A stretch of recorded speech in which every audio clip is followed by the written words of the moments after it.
하나님의 계시의 말씀 교독합니다. 12절 사도들의 손을 통하여 민간의 표적과 기사가 많이 나타나 일어나매 믿는 사람이 다 마음을 같이하여 솔로몬 행각에 모이고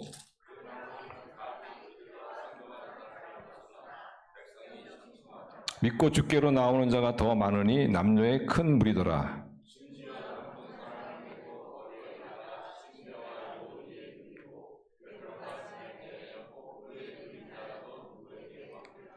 예루살렘 부근에 수많은 사람들도 모여 병든 사람과 더러운 귀신에게 괴로움을 받는 사람을 데리고 와서 다 나음을 얻으니라.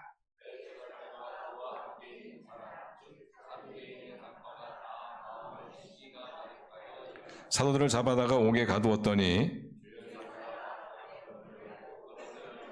가서 성전에 서서 이 생명의 말씀을 다 백성에게 말하라 하매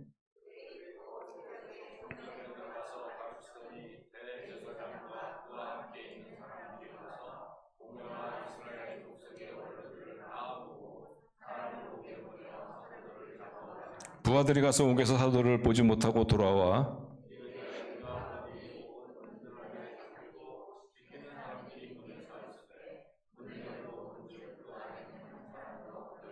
성전 맡은 자 제장들이 이 말을 듣고 의혹하여 이 일이 어찌 될까 하더니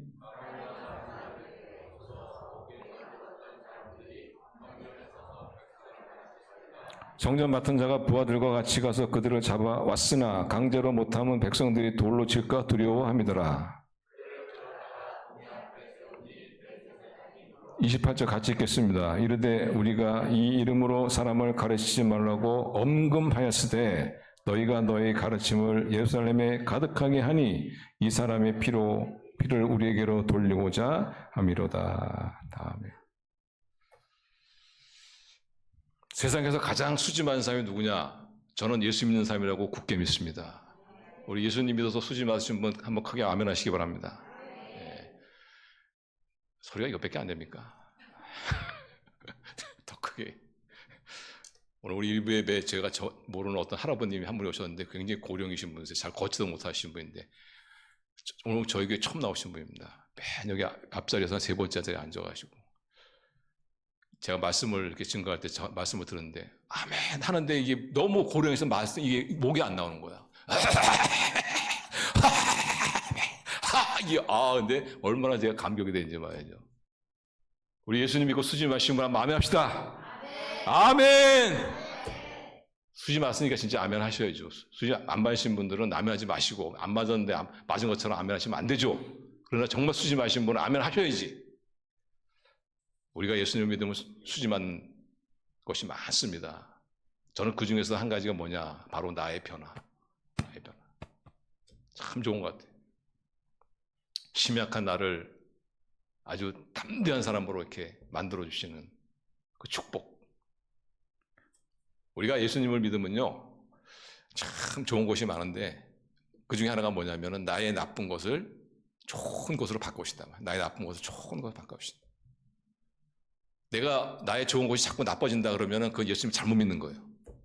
그러나 나의 나쁜 것이 자꾸 좋아진다, 좋은 것으로 변한다, 예수님을 바로 믿는 거예요.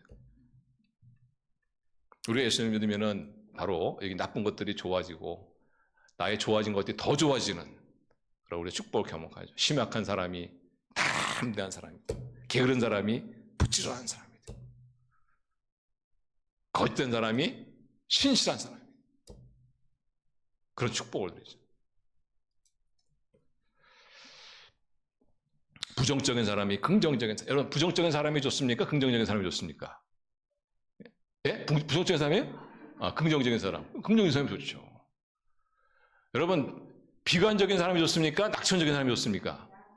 그렇지, 낙천적인 사람. 맨날 비관적인 사람. 하나님께 바꿔주신다. 제가 과거에 정말 엄청나게 비관주의자였어요. 염세주의자. 제가 염세주의자거든요.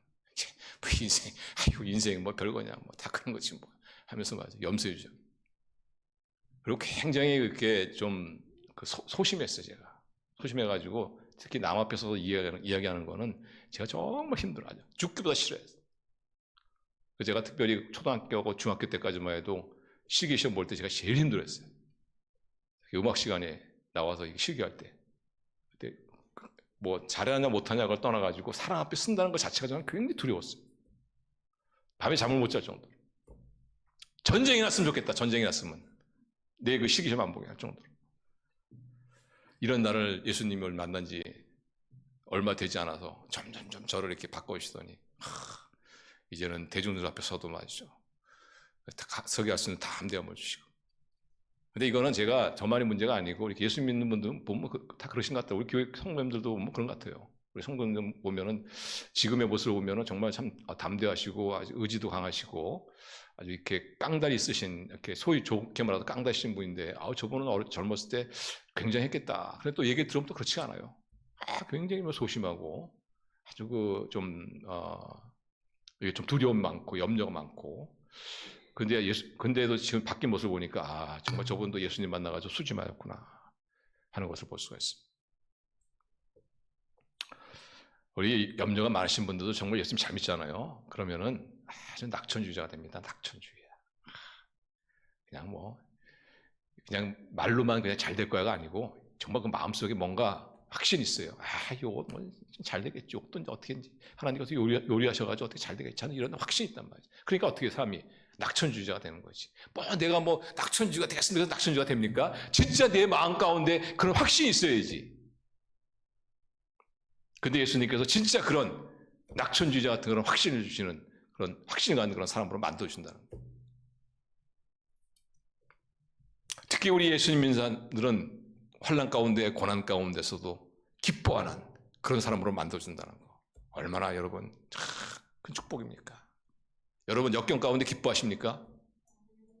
역경 가운데 솔직히 역경 가운데 기뻐하지 않군요. 제 입에 보니까 한두 번 정도 하신 것 같은데, 그러면 오늘 이 시간에 여러분이 역경 가운데 기뻐하는 그런 사람으로 만드신 하나님의 역사를 체험하시는 그런 은혜의 시간 되시길 바랍니다. 오늘 우리가 예배 한번 잘 드리면은 우리가 역경 가운데 환난 가운데 두려워하고 염려하고 주춤하고 포기하고 절망하고 낙심하는 그런 사람이 이제는 기뻐하는 그런 사람으로 변화받는 그런 은혜의 시간 되시기를 바랍니다. 바로 예루살렘 교회의 성도들이 그렇죠. 우리가 지난주에 말씀 나왔지만 베드로와 요한이 두 사람이 잡혀가잖아요. 공에 쓰지 않습니까? 너희들이 왜 예수를 부활하신 예수님을 전하냐? 한 번만 더 전했다간 너 요절을 내버리겠다. 이런 협박을 받고 그들이 풀려나잖아요. 근데 풀려날 때 베드로와 요한은 벌써 감을 잡은 거예요. 이걸로 끝나지 않는다. 엄청난 박해가 있을 것이다. 그리고서는 그것을 예루살렘 성도들에게 알리지 않습니까? 그때 예루살렘 성도들이 보인 반응이 뭐였어요? 그들이 두려워했습니까? 염려했습니까? 그들이 공포에 질렸습니까? 아니란 말이죠. 오히려 그들이 더 힘들었단 말이에요. 그런데 오늘 본문에 보시면 베드로와 요한이 예고했던 그 엄청난 박해와 핍박이 일어나고 있어요. 전에는 그냥 위협만 하고 놓아줬는데, 석방해줬는데 지금 그렇지 않습니다. 옥에 가둬버립니다. 옥에 가둬버려요. 옥에다 그냥 던져버렸어. 한 걸음 더 나가서 거기다 매질을 합니다. 매질. 이것이 지금 현실로 일어나고 있어요. 제가 한번 말씀드렸지만 싱가포르라는 나라는 여기서 매질을 당했다는데 이 매질한 것이 회초리 몇 대 맞았다 이런 게 아닙니다. 죽지 않을 만큼 맞은 겁니다. 죽지 않을 만큼만 맞은 거예요. 엄청나게 맞은 거예요, 진짜. 싱가포르라는 나라가 있잖아요. 그 나라는 그 법을 집행하는데 그 집행하는 하나의 수단이 뭐냐면은 이 곤장을 벌거벗겨가지고 이 곤장을 뗍니다. 그런데 그래서 어떤 그 죄 제목에 따라 가지고 곤장 10대, 곤장 5대 이렇게 하잖아요. 근데 곤장도 그냥 보통 곤장이 아니라 한 대 맞으면은 터져요. 엉덩이가 터져버려. 터지잖아요. 그러면은 다시 이걸 치료를 해줘. 치료. 그래서 다 아물잖아요. 그럼 또 데려와. 또 때려. 터지잖아요. 또 다 치료해. 그래가지고 매수를 채웁니다. 사람이요. 질려. 그러니 그런 벌을 받고 나면은 사람이 죄를 지을 생각을 안 해. 너무너무 무서우니까. 얼마나 잔인합니까? 그냥 한꺼번에 다 때려버리지. 한 대 때리고 또 치료하고 또 때리고 치료하고 또 때리고 치료. 아마 사도들이 맞은 매가 거기에 버금가는. 그런데 여러분, 이러한 핍박과 환난 가운데 그들이 보인 반응이 무엇입니까? 그들이 위축되었습니까? 그들이 염려하고 두려워했습니까? 그들이 뒤로 후퇴했습니까? 야, 무슨 예수님이 예수님이냐? 야, 우리가 살고 보자. 그들이 보인 반응이 무엇입니까? 41절 같이 읽어요. 시작. 사도들은 그 이름을 위하여 능력받는 일에 합당한 자로 여기심을 여기 기뻐하면 다시 한번 읽어요. 기뻐하면서 공의 앞을 떠나니라. 핍박 가운데 매를 맞는 그 과정에 그들은 기뻐했다. 그러니 이런 사람을 누가 당할 수가 있어요? 아니, 때리는데 기뻐하는데 누가 그 사람을 당할 수가 있겠어요? 심지어는 어떤 반응을 보이냐? 42절 같이 읽어요. 시작. 더 기가 막힙니다. 42절 같이 읽어요. 시작. 저희가 날마다 성전에 있든지 집에 있든지 예수는 그리스도라 가르치기를 와 전도하기를 쉬지 아니하니라. 우리 성도님들이 안 읽으시면 뭐가 문제가 있나 저거 보고 저기 보게 돼. 그러니까 우리 성도님들이 읽을 때는 하나님 말씀을 크게 읽어야 될 줄 믿습니다. 크게 읽어요. 여기서 지금 집에서 이해가 되죠. 왜냐하면 아무도 안 보니까 몰래서 예수님의 부활을 가르칠 수 있잖아요. 왜냐하면 그거 가르치다가 전파했다가 잡혀가지고 옥에 갇히고 매맞지 않았습니까? 근데 그들은 기쁨으로 풀려나서 또 가서 집에서 성전에서 그걸 가르치는 거예요. 아주 공연한 장소에서, 공개적인 장소에서, 성전에서 그들을 가르치는 걸 볼 수가 있어요.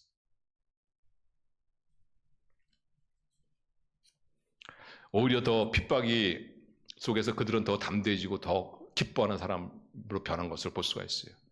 누구 때문입니까? 예수님 때문입니다. 우리 예수님은요, 우리 한 사람을 어떻게 변화시키느냐?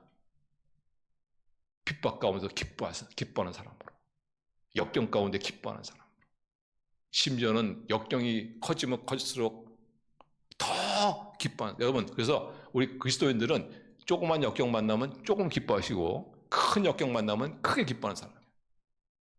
예수님 이렇게 만들어주시는. 그런데 사도들이 어떻게 이런 역경 가운데 기뻐할 수 있었을까? 그들이 뭐 의지력이 강해서 그들이 아이고 이제는 뭐 될 대로 되라 이런 어떤 포기하는 마음으로 그런 게 아니란 말이죠. 이유가 있어요. 이유가. 우리가 핍박 가운데 기뻐할 수 있는 이유를 알아야 합니다. 그래야만 기뻐할 수 있는 것이지 나는 의지력으로 한번 내가 해보겠어. 안 돼요. 그러면은 핍박과 환난 가운데 그들이 기뻐할 수 있었던 이유가 뭐냐? 첫 번째 이유, 그것은 바로 핍박 가운데 하나님의 능력이 나타나기 때문이다. 따르겠습니다. 핍박 가운데 하나님의 능력이 나타나기 때문이다. 우리가 삶을 살 동안에 사는 가운데에서 믿음 때문에, 주님의 일 때문에, 어떤 하나님 때문에 우리가 핍박과 어려움과 역경을 겪으면 우리는 기뻐할 수 있어요. 왜? 그 가운데 하나님의 능력이 나타나기 때문에.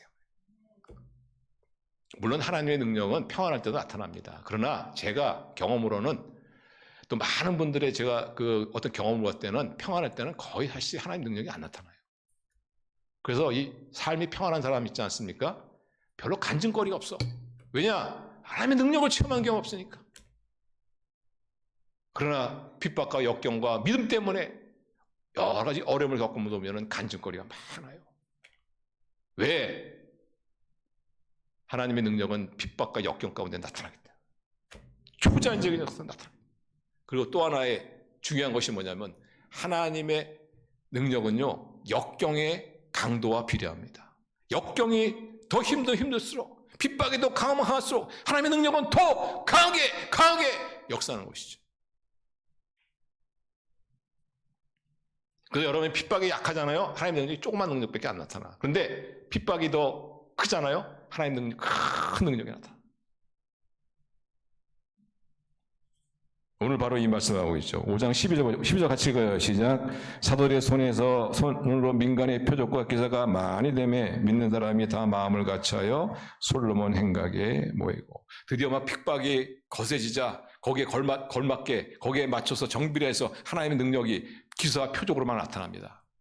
그런데 더 하나님 핍박이 강했잖아요. 하나님의 더 큰 능력이 나타나시죠. 어떤 더 큰 능력이 나타나느냐? 15절 같이 읽어요. 시작. 심지어 병든 사람을 메고 거리에 나가 침대와 요유에 누이고 베드로가 지날 때 혹 그 그림자라도 누게 덮일까 바라고.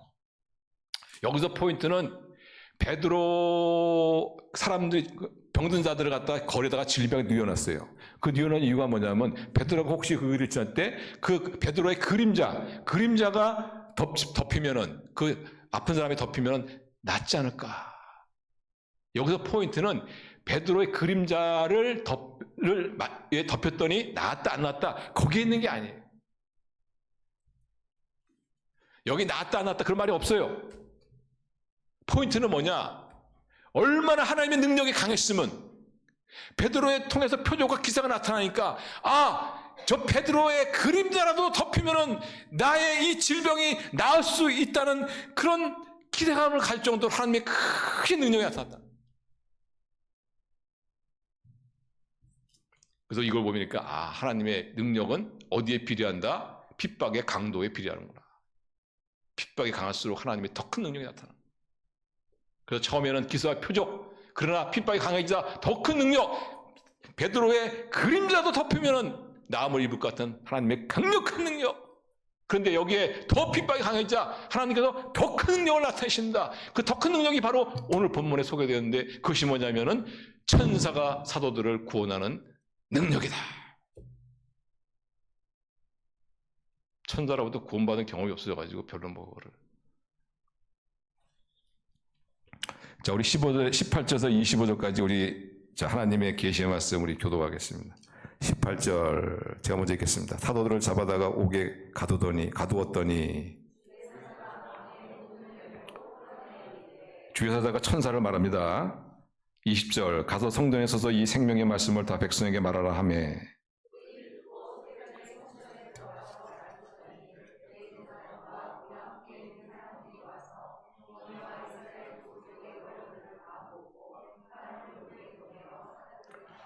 부하들이 가서 옥에서 사도를 보지 못하고 돌아와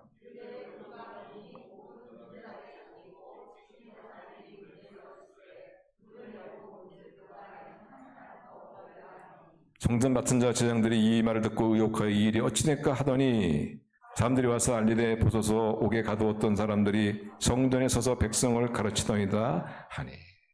그러니까 이들이 옥에 갇혀있는 그 사도를 꺼내서 데리고 와서 뭔가 신문하려고 뭔가 좀 꼬투리 잡으려고 하는데 간수가 보니까 없어요. 보니까 자물쇠에 채워져 있는데 옥은 견고하게 지금 닫혀있는데 없단 말이에요. 왜냐? 천사가 그들을 어떻게 했는지 모르겠습니다. 저는. 요즘에 보니까 순간이동을 했는지 어떤지. 하나님의 능력이 더 크게 나타나죠. 처음에는 기사와 표적, 거기에 더 큰 능력, 베드로의 그림자 덮이면 나을 거라는 그런 능력, 거기에 더 한급 더 나가서 이제 천사를 보내서 사도를 직접 순간이동을 시켰는지 어떻게 하시는지 모르지만은 옥에서 그들을 구원하는 이것을 보면서 이 핍박의 강도에 따라 하나님의 더 큰 능력이 나타나는구나. 그래서 우리가 핍박 가운데 기뻐할 수 있는 것은 뭐냐? 하나님의 능력이 나타나기 때문인 것이고 더 큰 핍박이 있을 때 더 크게 기뻐할 수 있는 이유가 뭐냐? 그래서 하나님의 더 큰 능력이 나타나기 때문이다 하는 이 사실을 여러분 믿을 수 있기를 바랍니다. 그래서 여러분 핍박 가운데 염려하거나 두려워하거나 뒤로 뒷걸음치거나 그렇게 하지 마시고 기뻐할 수 있기를 바랍니다. 주님께서 우리를 그렇게 만들어 주실 것입니다. 제가 이 천사라는 얘기가 나오는데 제가 예수님 믿으면서 그 하나님 말씀을 이렇게 믿어보려고 했을 때 참 믿기 어려운 것들이 솔직히 있었습니다. 뭐 오병이어의 기적의 역사라든가 무리를 건다든가 사실 저 믿기 좀 어려웠었는데 이거보다 더 믿기 어려운 게 뭐였냐면 천사였어요. 정말 천사가 진짜 존재할까? 무슨 애들 사탕 발림 얘기도 아니고 말이지. 너는 천사야. 너는 저기 뭐야? 뭐 그 천사가 뭐 이렇게 이런 얘기도 아니고 말이지. 뭐 애들 다루듯이 뭐 이런 건가 이렇게 생각했었거든요. 근데 제가 예수님의 죽으심과 부활이 역사적인 사실이라는 것을 제가 확인하고서는 그리고 성경을 기록한 분들이 그 고매한 인격을 절대로 이분들이 속이거나 이거 가지고 사기쳤을 분이 아니라는 걸 제가 확인하고서는 거기 한 걸음 더 나가서 성경이 기록한 연대가 예수님께서 부활 승천하시고 난 다음에 25년에서 30년 사이거든요. 그러니까 그 당시에는 부활하신 예수님을 만났던 사람들이 다 살아있을 때예요. 그래서 만약 그 기록이 잘못된 기록이라면 그 살아있는 사람들이 가만히 있을 리가 없죠. 가만히 있을 리가 없습니다. 근데 그런 사람들이 잠잠한 거 보니까 이게 사실이구나. 그 성경의 역사성에 근거해서 성경이 천사를 말하니까 믿어야 되겠다 하고 내가 믿기로 딱 결정했어요. 그리고 믿었어요. 여러분, 우리가 이 믿음이라는 것은 제가 자주 말씀드리지만 믿음이라는 것은 결정입니다.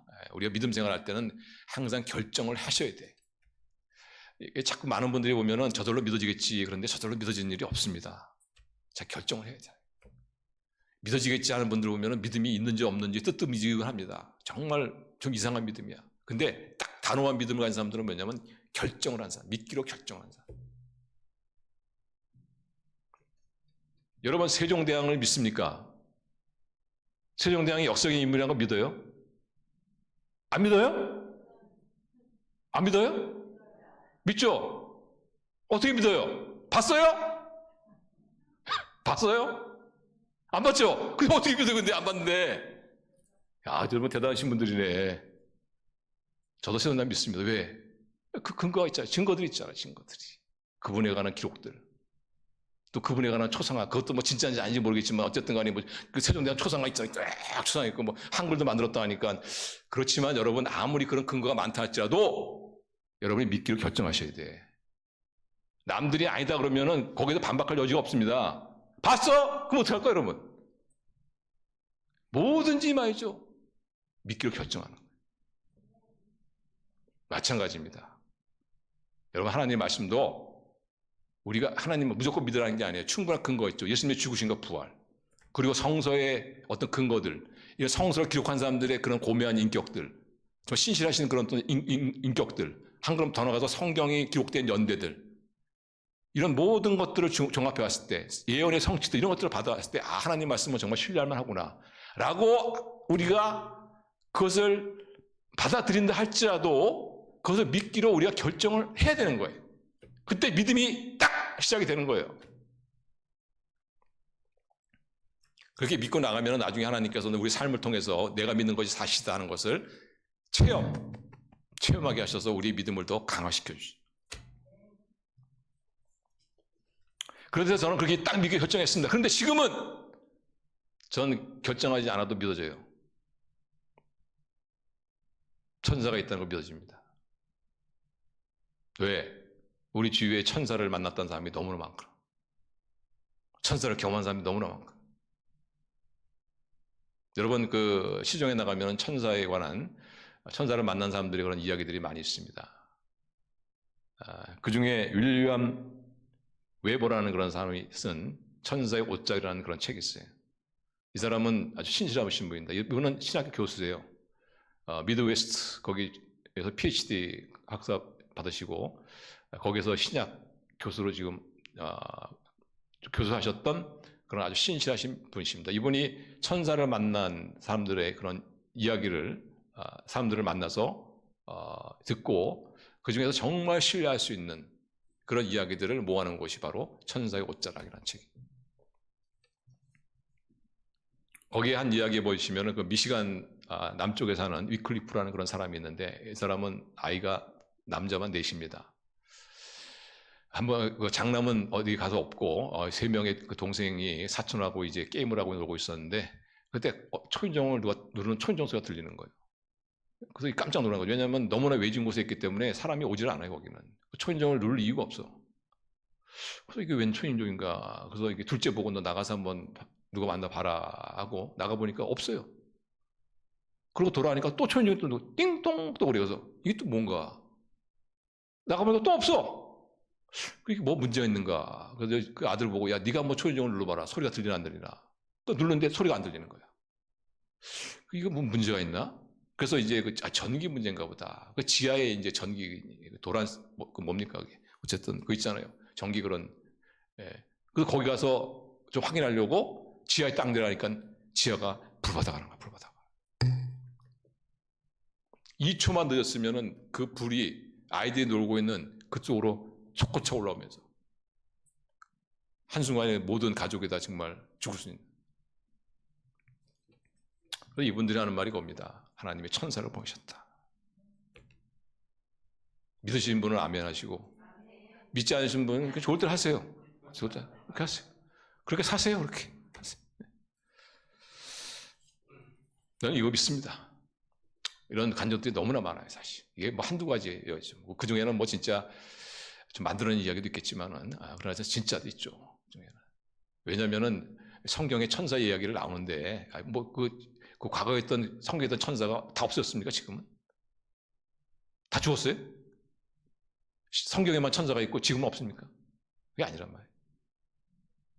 그런데 불구하고 왜 천사를 참 믿기가 어렵냐면은 사람들이 천사를 경험하지 못해서 그래요. 근데 왜 천사를 경험하지 못하냐면은 천사에 대한 잘못된 그림을 가지고 있기 때문에 그런 거예요. 어쩌면 그분은 천사를 만났어요. 근데 그 사람이 그게 천사인지 몰라. 왜냐? 잘못된 그림을 가지고 있으니까. 노기스라는 사람이 이렇게 생겼는데 노기스라는 사람을 아주 훌륭한 영화배우처럼 그림을 가지고 있으면 저를 아무리 봐봤자 저를 알아보겠어요? 그러면 보통 사람들이 가지고 있는 천사에 대한 그림이 뭐냐? 그게 중세시대 때 기독교 화가가 만들어 놓은 그림이에요. 하얀 날개를 달고 동그란 거 하나 머리에 얹고 말이지. 그게 천사예요. 근데 그거는 중세의 화가가 만들어 놓은 천사지 성경적인 비블리컬 엔젤이 아니란 말이지. 성경적 천사는 누구냐? 사람하고 똑같아요. 왜 그러냐면요. 천사는 화려하지 않습니다. 왜 그러냐면 천사는 역할이 뭐냐면 하나님 메신저예요. 하나님의 심부름꾼이야. 뭐 심부름만 안 돼 무슨 화려할 필요가 뭐가 있어요. 그 심부름만 잘하면 되는 거지. 그래서 히브리서 기자는 이렇게 말하죠. 너희들이 부지간에 손님 대접하기를 힘쓰다 너희들이 부지간에 천사를 대접할 수도 있다.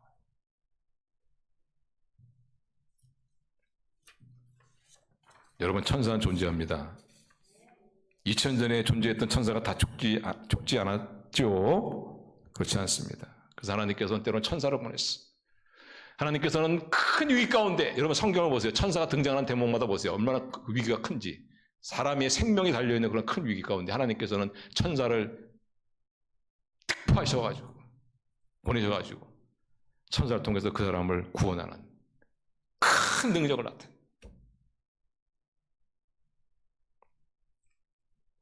저는 엔젤, 천사가 있다는 것은 하나님이 그렇다고 하니까 그렇게 믿기로 결정했지만 이제는 한 걸음 더 나가서 주위의 천사의 그런 천사의 도움을 받는 그런 분들의 간증을 통해서 믿을 뿐만 아니라 또한 저는 오늘 말씀에 근거해서 천사를 더 믿을 수가 있어요. 무슨 말씀? 하나님의 역사는, 하나님의 능력은 환난과 역경 가운데 나타난다. 근데 역경이 크면 클수록 하나님의 능력은 더 크게 나타난다. 그러니까 이 사도들이 역경이 더 크니까 못해요. 하나님과 더 큰 능력, 그 더 큰 능력 가운데 하나가 뭐냐? 천사를 보내요. 그들을 구원하는 능력. 그래서 여러분 구약에 보시면은 역경이 크면 클수록 어떻게 해요? 하나님이 더 큰 능력이 또 강하게 나타나잖아. 그래서 이 이스라엘 백성이 애굽을 나와서 하나님이 지시한 땅으로 갈 때, 그때 그들이 그 홍해를 만나고 뒤에는 애굽의 군사를 추격해오고, 그때 하나님께서 어떤 능력을 베푸십니까? 바다를 갈랐다니까요. 여러분 홍해바다가 갈라지지 않은 가난하다는 것을 믿지 못하신 분은 핍박 가운데 하나님의 능력이 나타나는데 핍박이 강하면 강할수록 하나님이 더 큰 능력이 나타났다는 이 사실을 여러분 받으시길 바랍니다. 이 사실 가운데서 여러분이 홍해바다의 사건을 한번 바라보시기 바랍니다. 그게 안 믿어지면 이상한 거죠. 여호수아가 아말렉과 전쟁할 때 하나님께서 어떻게 하셨습니까? 해를 멈췄어요. 천체를, 우주를 멈췄단 말이지. 이런 걸 보면서 지금 하나님의 우리가 핍박 가운데 우리가 기뻐할 수 있는 것은 그 핍박 가운데 하나님의 능력이 나타나는 것이고, 우리 핍박이 클수록 더 우리가 기뻐할 수 있는 것은 더 큰 능력이 나타나기 때문이다. 그래서 여러분들, 우리 예수님 믿는 분들은 수심하신 분들입니다. 우리는 핍박 가운데 기뻐할 수 있는 사람이라는 것을 여러분 꼭 믿으시길 바랍니다. 여러분이 핍박 가운데, 어려움 가운데, 역경 가운데, 환난 가운데 있을 때 여러분 절대 두려워하거나 위축되거나 뒷걸음치지 마시고, 하나님의 능력을 체험할 수 있는 기회구나! 믿음으로 가슴을 부풀리시고 감사하시고, 조그만 핍박은 조금 감사하시고, 큰 핍박은 큰 능력을 기대하며 크게 감사하셨어. 우리 하나님의 크신 능력을 체험하시는 그런 저와 여러분 될 수 있기를 바랍니다. 역경 가운데 기뻐하시는 저와 여러분 될 수 있기를 바랍니다. 우리가 역경 가운데 기뻐할 수 있는 마지막 두 번째 이유는 뭐냐면은 하나님의 역경 가운데 하나님의 일이 이루어지기 때문입니다. 따라하겠습니다. 역경 가운데 하나님의 일이 이루어진다. 우리가 개인적으로 어떤 어려움을 당하면은 뭐 직장생활의 어려움이라든가 사업의 어려움이라든가 또는 우리 자녀의 어떤 어려움을 당하게 되면 염려를 하죠. 근데 어떤 분은 자녀나 어떤 개인적인 어떤 문제로 염려하시지만은 또 어떤 걸 염려하냐면 주님의 일이 안 되면 어떡하나, 이 어려움 때문에 주님의 일이 안 되면 어떻게 하나, 이런 염려를 합니다. 참 아름다운 염려죠. 우리는 보통 개인적인 어떤 문제에는 염려하잖아요, 그죠? 근데 주님의 일을 위해서 염려하는 사람은 그렇게 많지 않아요, 사실. 우리 성도님들은 주님의 일을 위해서 염려하십니까? 안 하시는구나. 거의 안 하시는구나 보니까. 여러분, 주님의 교회를 위해서 여러분 염려하십니까? 이거는 교회는 좀 염려하시는구나. 주님의 교회를 위해서 염려하는 게 주님의 일을 위해서 염려하는 거예요. 똑같은 거예요, 이게. 참 우리가 나의 개인적인 문제를 위해서 염려하는 거, 그것도 참 어쩔 수 없는 거지만, 그러나 한 걸음 더 나가서 우리 주님의 일이 이루어지지 않으면 어떻게 하나 하고 염려하는 것은 정말 아름다운 염려죠. 그런데 이 어려움 때문에 주님의 일이 이루어지지 않으면 어떻게 하나, 그런 염려할 필요 없어요.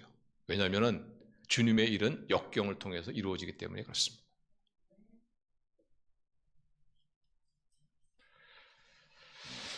개인적인 어떤 문제는 역경 가운데 이루어질 수도 있고 안 이루어질 수도 있을 수도 있을지 모르지만은, 그러나 주님의 일은 역경 가운데 반드시 이루어집니다. 그렇죠. 여기 지금 예루살렘은 큰 지금 핍박과 역경, 그 환란을 지금 당하고 있지 않습니까? 근데 지금 이들이 위축되었습니까? 예루살렘 교회가 지금 쪼그라들었습니까? 주님의 복음을 증거하는 것을 멈췄습니까? 그렇지 않단 말이죠. 13절 같이 읽어요. 시작. 그 나머지는 감히 그들과 상종하는 사람이 없으나 백성이 칭송하더라. 보통 어려움 있잖아요. 핍박 있잖아요. 그럼 보통 사람들은 교회 안 나옵니다, 사실. 그리고 특히 우리가 어제 말씀 살폈지만 지금 예루살렘 교회는 어떤 일이 있었어요. 아나니나 삽비라는 그런 그 부부가 그 성령을 속여다가 그만 하나님의 심판을 받아 직사하지 않았습니까? 이런 이야기들이 퍼지게 되면요, 그 교회에 나오기 어렵습니다. 다니던 사람들도 교회에 안 나와요. 복음 전하는 것도 멈춥니다. 그런데 어떻게 되었습니까? 14절 같이 읽어요. 시작. 믿고 주께로 나온 자가 더 많으니 남녀의 큰 무리더라. 그래서 이 주님의 일은, 주님의 사역에 관해서는 염려할 필요가 없구나. 어떤 핍박과 환란이 있더라도 하나님께서 이 역경을 통해서 주님의 일을 이루어 가시는구나. 그래서 주님의 일이 이루어지지 않을까 우리가 두려워하거나 염려할 필요가 없다. 이것을 잘못 판단한 사람들이 그 일제시대 때 신사 참배하신 분들이죠. 신사 참배한 것이 뭐 큰 거 아닙니다. 그냥 막대기 하나 세워놓고 거기다가 그냥 인사하면 돼요. 고개 한번 이렇게 숙이면 되는 거예요. 그러면은 일제 그 황제에게 절하는 것이다, 뭐 그런 식으로 쳐주겠다 해가지고. 근데 그때 그것마저도 그것은 우상숭배이기 때문에 그것은 내가 할 수 없다 해서 신사 참배를 거부해서 순교하신 분들이 많죠. 매일 맞기도 하고 옥에 갇히기도 하고 큰 어떤 불이익을 당하기도 하고 심지어는 죽임을 당하기도 하는, 그 가운데 한 분이 우리 주기철 목사님 같은 경우에도 바로 그 문제로 순교하지 않으셨습니까? 그런데 또한 어떤 신앙인들이나 또는 어떤 성직자 같은 경우에는 신사 참배하신 분들이 있어요. 근데 하신 분들의 그 이유가 뭐냐면은, 나는 일본 황제에게 절하는 것이 아니다. 나는 막대기에다가 그냥 일본 황제 속으로 욕하면서 그냥 고개만 한번 까딱거린 것이다. 그리고 또 하나의 이유가 뭐냐면은, 만일 모든 성직자들이나 믿는 사람들이 다 신사참배를 거부하다가 잡혀가서 만약 죽임을 당하면은, 그럼 누가 이 교회를 돌보느냐는 것이, 누가 이 복음을 전하는 것이. 그러니까 차라리 그냥 적당히 타협해가지고 그냥 인사 한번 까딱 하고 욕하면서 이 일본 황제 이러면서 욕하면서 말이지. 그거 한번 딱 절하고 가서 그냥 이제 막 예수님 믿는 사람들 막 교육시켜주고 열심히 복음 전하고 그러면 더 하나님의 나라가 더 왕성해지지 않겠느냐 해서 신사참배를 했단 말이에요. 근데 신사참배하신 분들은 굉장히 중요한 하나의 사실을 놓치고 있어요. 그것이 뭐냐? 하나님의 일은, 하나님의 사역은 핍박 가운데, 그 가운데서도 신앙의 정조를 지키는, 신앙의 절개를 지키는, 신앙의 순결을 지키는 여기를 통해서 이루어진다는 이 사실을 몰랐어요.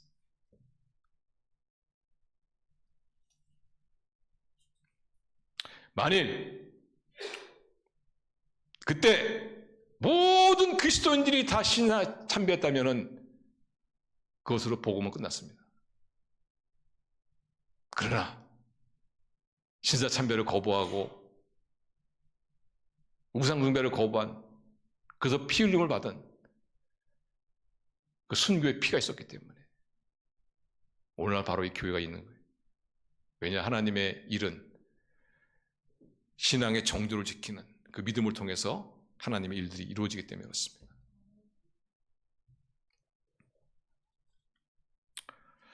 본문의 사도들이 마찬가지예요. 사도들도 얼마든지 타협할 수 있었어요. 그냥 적당히 타협하면서, 만일 여기서 사도들이 만일 다 잡혀가지고 옥에 갇히거나 아니면 다 죽임을 당하면 그럼 누가 이 교회를 돌보고 누가 복음을 전하겠습니까? 누가 복음을 가르치겠습니까? 그러니까 인간적으로 생각하면은 그냥 적당히 하고 나와서 그냥 이렇게 교회에 오히려 더 복음 전하고 또 성도들 말씀 가르치고 그러면 낫지 않느냐 하는 그런 어떤 타협의 어떤 기류도 있었겠지만, 그러나 하나님의 일은 핍박 가운데 하나님이 이루신다 하는 이것을 사실이라는 사도들이 어떤 반응을 보입니까? 자, 29절 32절 한번 같이 읽어요. 시작. 베드로와 사도들이 대답하되 사람보다 하나님을 순종하는 것이 마땅하니라. 너희가 나무에 달아 죽인 예수를 우리의 조상의 하나님이 살리시고 이스라엘로 회개케 하사 죄사함을 얻게 하시려고 그를 오른손으로 높이사 임금과 구주로 삼으셨느니라. 우리는 이 일의 증인이요 하나님이 자기를 순종하는 사람들에게 주신 성령도 그러하니라. 한마디로 말하면 뭐예요? 나는 예수를 전하지 않을 수가 없다는 겁니다. 어떻게 예수님을 전하지 않을 수 있느냐? 우리가 죄사함 받을 수 있는 유일한 길인데 바로 이 죄사함을 위해서 주님께서 우리를 위해 죽으시고 그래서 우리의 구원자가 되셨는데 어떻게 우리의 나를 구원하신 유일한 구원자를 어떻게 내가 증거하지 않을 수 있냐? 내가 이 일의 증인인데 어떻게 내가 입을 다물 수가 있느냐? 사람을 즐겁게 하려 하나님을 즐겁게 하려. 딱 신앙의 정조를 지키고 나가니까 어떤 일이 일어나는지 아세요? 어떤 일이 기다리고 있는지 아세요? 무시무시한 일이 기다리고 있습니다. 33절 같이 읽어요. 시작. 저희가 듣고 크게 노하여 사도들을 없애고자 할세. 죽이고자 할세. 인간적으로 생각할 때 고집 피우지 말고 적당히 타협해가지고 그냥 석방되어서 나가서 그냥 복음 전하고 슬금슬금 비밀리에 가르치고 그랬으면 좋았을 텐데 괜히 오직 예수님을 전하지 않을 수 없다. 사람의 말을 들으라, 인간의 말을 들으라. 나는 예수님을 이 일의 증인인 나는 이 일에 대해서 예수님에 대해서 입을 다물 수 없다 한 것에 대해서 후회할 수도 있는 그런 대목일 수 있죠. 왜냐하면 지금 참 죽게 생겼으니까. 정말 이 사람 내 생각된다면요 기독교는 끝입니다. 여기서. 근데 끝났습니까? 그렇지 않죠. 이 사람들은 타협하지 않았어요. 지조를 지켰어요. 그래서 무슨 일이 생겼습니까? 하나님께서 그때 저들이 그들을 죽이고 하는 그때 이게 참 아주 요 말이 아주 좋아하잖아요. 그때 하나님께서 도움의 손길을 탁 펼쳤는데 누구를 보냈냐면은 박희영 원사님을 보낸 게 아니고 가말리엘을 탁 가말리엘을 닮은 박희영 원사님을 보낸 게 아니고 가말리엘을 탁 보낸 거예요. 이 가말리엘은 발세의 어떤 거의 두목입니다. 아주 훌륭한 분이세요. 훌륭한 학자십니다. 여기 문화생 가운데 한 사람이 누군지 아세요? 사도 바울. 그 당시에 참 거목이죠, 거목. 이 사람이 갑자기 나타났어요. 이 사람 발세파예요. 예수님을 가장 증오했던 사람. 근데 갑자기 이 사람이 왜 나타났습니까? 하나님이 보내신 것이지. 하나님이 보내신 것. 믿음의 정죄와 절개를 탁 지키며 타협하지 않는 그 사도들을 향해서 하나님의 구원의 손길을 베푸시는데 바로 이 가말리엘을 탁 보낸 거예요. 그리고서는 가말리엘이 일어나서 이런 제안을 합니다. 자, 34절 5절 한번 같이 읽어요. 시작. 바리새인 가말리엘은 율법교사로 모든 백성의 존경을 받는 자라. 공회 중에 일어나 명하여 사도를 잠깐 밖에 나가게 하고 말하되 이스라엘 사람들아 너희가 이 사람들에 대하여 어떻게 하는지 조심하라. Be careful. Be careful. 너희들 조심해. 너희들 잘못하면 큰일 나. 너 사도들 없애야 한다고? 너 진짜 큰일 난다. 너. 그래서 뭐라고 말하냐면요. 저들의 뜻이 저들의 계획과 저들의 욕망과 이라면은 저들이 저렇게 뭔가 하는 것 같지만 다 없어질 것이다. 그러나 저들이 하는 것이 정말 하나님의 뜻이라면, 그래서 만일 저들을 너희가 만일 죽인다면 그런 너희들이 하나님을 대적하는 것이다. 조심하라. Be careful. Be careful. 그러면서 두 가지 예를 듭니다. 가만히 사람이 똑똑한 사람이에요. 그죠? 예. 의견을 제시하면서 그 의견으로도 역설적인 사실 두 가지. 하나는 뭐 드다의 사건을 들고 하나는 유다의 사건을 들죠. 드다란 사건은 36절 보시면 같이 읽어요. 시작. 이전에 드다가 일어나 스스로 선전하며 사람이 약 400명이나 따르더니 그가 죽임을 당하며 따르던 모든 사람들이 흩어져 없어졌고. 이 드다라는 사람의 사건이, 드다가 일으킨 사건에 대해서는 역사적인 문헌에는 없습니다만 성경에 나온 얘기에 들면은 약 400명의 사람들이 일어났지만은, 그러나 그들도 하나님의 뜻을 따른 것이 아니라 인간적인 어떤 야망에 따른 거기 때문에 그냥 놔뒀더니 그냥 없었어요. 또 하나, 이거는 역사적인 문헌이 나오는 거예요. 37절 같이 읽어요. 시작. 그 후에 호족할 때 갈릴리의 유다가 일어나 백성을 꿰어 따르게 하다가 그도 망한즉 따라서 모든 사람이 흩어졌다. 유다라는 사람이 어떻게 일어났냐면은 로마 제국이 세금을 더 걷었거든요. 그러니까 이 사람들이 민중이 봉기를 일으킨 거야. 그때 봉기를 일으킨 사람의 주도자 역할 사람이 누구냐면 이 유다라는 사람입니다. 근데 유다라는 이 사람도 잠깐 일어나서 뭔가 하는 것 같더니 없어버렸어요. 왜? 하나님의 뜻이 아니니까. 그래서 사도들이 저게 하나님의 뜻이 아니면 아무리 자기들이 뭔가 하는 것 같아도 그냥 가만히 놔둬라. 그냥 없어질 것이고, 하나님 뜻이면은 저들을 만일 너희가 다치게 하면 하나님을 너희가 대적하는 것이니까 너희도 조심해라.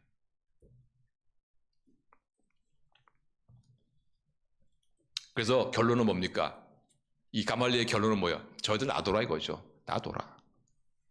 근데 워낙 이 사람이 유명한 사람이고 워낙 사람이 존경받는 사람이기 때문에 또 이 사람이 하는 말이 굉장히 논리적으로 맞는 말이기 때문에, 그래서 이 공에서 어떻게 해요? 풀 수밖에 없는 거죠. 그래서 하나님께서 이 사도들을 구원해 주셨어요. 왜? 신앙의 정조를 지키니까, 신앙의 절개를 지키니까.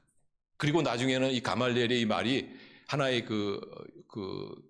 이 조례 비슷한 게 된 거죠. 그래서 오히려 더 이들이 담대하게 복음을 증거하게 된 거예요. 42절 같이 읽습니다. 시작. 저희가 날마다 성전에 있든지 집에 있든지 예수는 그리스도라 가르치기와 전도하기를 쉬지 아니하니라. 이것이 가능했던 이유가 무엇이냐? 바로 신앙의 지조를 지켰기 때문에. 신앙의 지조를 지켰기 때문에 하나님이 생각지도 못한 그 가말리엘이라는 그런 사람을 익혀서 하나님의 큰 구원의 능력을 나타낸 것을 볼 수가 있습니다. 이걸 보면서 우리가 복음에 가난한, 믿음에 가난한 우리는 정말 타협하면 안 되겠구나. 타협하면 안 됩니다, 여러분. 타협하면 여러분이 타협하는 순간에 여러분은 일제시대 때 신사 참배하심과 똑같은 길을 가는 거예요. 망하는 길을 가는 거예요. 그러나 우리가 타협하지 않으면 어떤 환난 가운데서도 우리 신앙의 절개를 지키고 우리 복음에 가난한, 믿음에 가난한 우리가 타협하지 않고 우리가 절개를 딱 지키면은 하나님의 큰 능력이 나타나요. 하나님의 일이 이루어집니다. 하나님의 뜻이 우리 삶 가운데 이루어진, 여러분 이 사실을 믿으시길 바랍니다.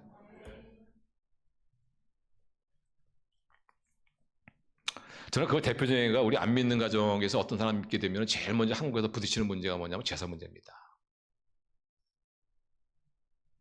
근데 여기에 대해서 이제 약간 좀 생각들이 다르죠. 어떤 분은 내가 믿지만 그러나 안 믿는 분들을 배려해서 내가 그냥 제사상에 절도 하고 해야 된다.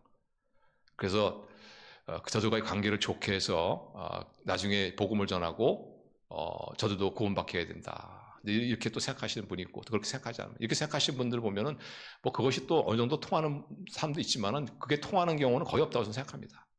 뭐 없다고는 말할 수 없지만, 대부분 보면은 그런 식으로 접근하면은 그 가정이 구원받는 가정이 별로 없어요. 그리고 그 분도 믿음을 까먹어. 그런데 하나님의 일은 핍박과 역사 가운데 일어난다 라는 이 사실을 우리가 믿고, 어떤 어려움과 역경과 핍박이 있더라도 자기 믿음의 정조를 딱 지키면은 하나님께서 하나님의 일을 이루시는 그런 역사를, 그 가족을 구원하시는 그런 역사를 체험하게 되죠. 여러분, 우리가 핍박 가운데 기뻐할 수 있는 이유, 그것은 핍박 가운데서 하나님의 일이 이루어지기 때문에 그렇습니다. 하나님이 그 일을 이루십니다. 그래서 우리가 핍박 가운데 우리가 할 수 있는 최선은 뭐냐? 우리 믿음의 정조를 지키는 거예요. 믿음의 절기를 지키는 겁니다. 우리 햇불교 성도님들이 지켜야 될 믿음의 정조, 전 세 가지예요, 세 가지. 이거는 여러분이 좀 타협하지 않았으면 좋겠어요. 첫째, 주의 성수.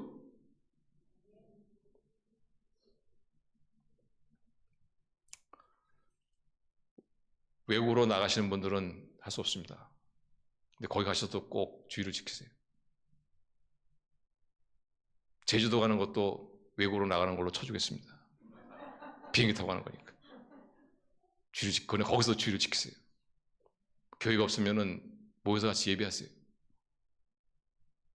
햇불교 예배 시간에 맞춰가지고. 국내에 있으신 분도 땅끝 마을까지면은 봐주겠습니다. 그렇지만 예배를 드리세요. 그러나 그렇지 않고 어떤 가정의 어떤 일 때문에, 어떤 자녀의 문제 때문에 그런 분들은 좀 핍박을 좀 받으세요. 할렐루야!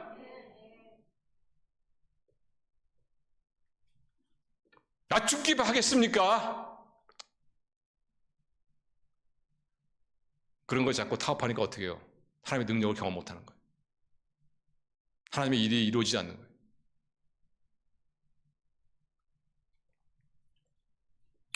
그리고 또 하나 여러분의 신앙에 정조시켜야 될 것 뭐냐? 목장 모임입니다. 목장 모임. 목장교회. 여기에 대해서는 여러분이 타협하면 안 돼요. 우리가 오늘도 우리 이목희 원사님께서 기도하시지만 죽고 사는 문제입니다. 어떻게든지 목장교회를 여러분이 지켜나가셔야 돼요. 더 아름답게 만들어 가셔야 돼요. 주일 예배, 주일 성수하는 같은 그런 마음가짐으로 목장 모임에 여러분이 참석하셔야 돼요. 시간이 되면 참석하고 시간 안 되면 참석 안 하고 그런 식으로 하지 마세요. 그래가지고 하나님의 능력을, 하나님의 일이 이루어지지 않습니다. 세 번째, 여러분이 기회가 될 때마다 하나님 말씀을 열심히 배우세요. 하나님 말씀을 읽고 하나님과 개인적인 큐티 하는 것도 여러분이 자꾸 삶 가운데 연습하시고,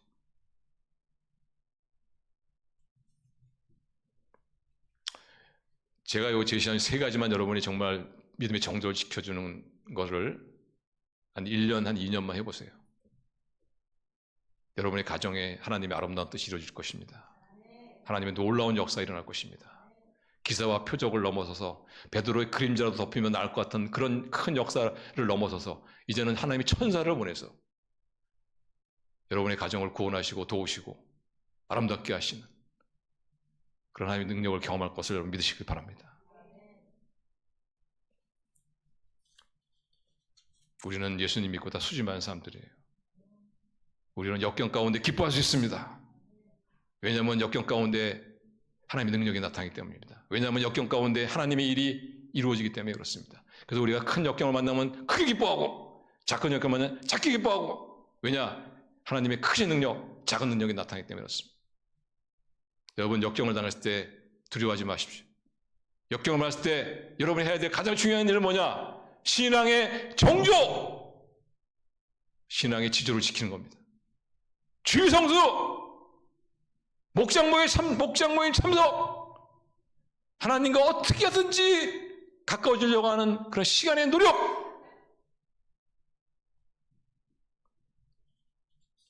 여러분이 이 신앙의 증거만 잘 지키면은 하나님께서 여러분의 그런 믿음을 통해서 하나님의 큰 일을 이루어가실 것을 여러분 믿으시길 바랍니다. 그래서 하나님의 영광이 되고 하나님 나라에 정말 아름답게 쓰임받으시는, 우리 역경 가운데서도 기뻐할 수 있는, 노래할 수 있는, 찬양할 수 있는, 감사할 수 있는 그런 우리 멋진 우리 믿음의 우리 하나님의 사람들 다 되시기를 주님의 이름으로 축복합니다. 기도하겠습니다.